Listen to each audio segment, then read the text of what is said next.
So then late last night, when I got back, I got a room not far from here. It's like a little villa.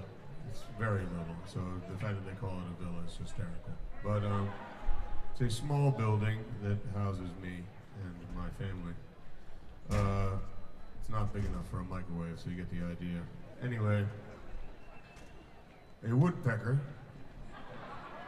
had taken up residence just outside, and then the night before last, we were looking at, look at the woodpecker by the front door. Look at the woodpecker.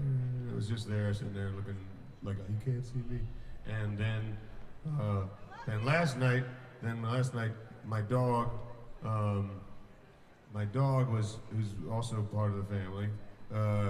My dog escaped out the front door of where the bird was hanging out, and then started barking at a random person at all hours of the morning. So then, if there's young people here, please accept my apologies, or anyone with some fragile concept of what bad words are.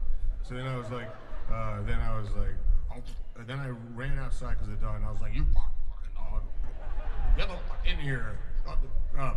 And then, but while I was running out the front door, then I scared the shit out of the woodpecker, and then the woodpecker flew into my room, like shroom into the room. And the rooms are lovely, but they're sort of like all funny and wallsy and side, and then there's like nooks and crannies, and they've got like this place over here, and the light switches don't make any sense.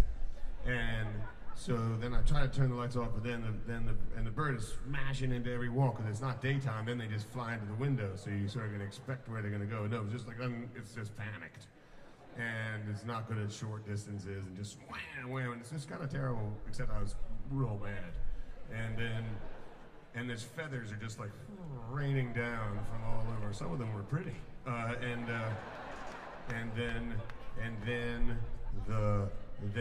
then I figured out, using my human brain, that because eventually it went into the bathroom and then into the toilet, not into the toilet bowl, but into the toilet, which is a separate room, so that you can crap and not bum your wife out or something, I guess. But so then it's in there, and it's tiny, and then I went in there, and then it's like, wow, get right in there. It's really small. And then it got out, and I turned the light off there, and then then it was in the bathroom, and then raining feathers, and I said, turn the light off in there, and then it went out to the main room, and then I was like, light switches, because I didn't know what was happening. It's just a disco in my room, and the birds were like, wham, against the walls, and up in the other nook and cranny to look stylish.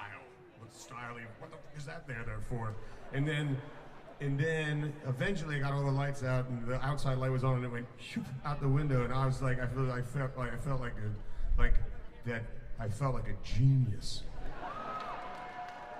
And then I went to bed, not before I apologized to my children for cursing more than they'd ever heard me curse. And then I also apologized to my dog, who was like in the corner just cowering because I called it all kind of names and really in my angry voice.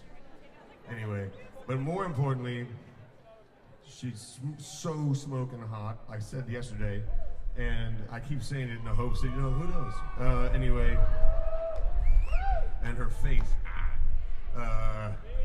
but, just farting in the wind. Anyway, she is delicious, and her band are equally delicious. I would, run away with any of them if I wasn't ecstatically happy with my own domestic situation and my beautiful wife. But were I single, I would chase this whole band into some sort of depravity. My good friend Brandy Carlisle.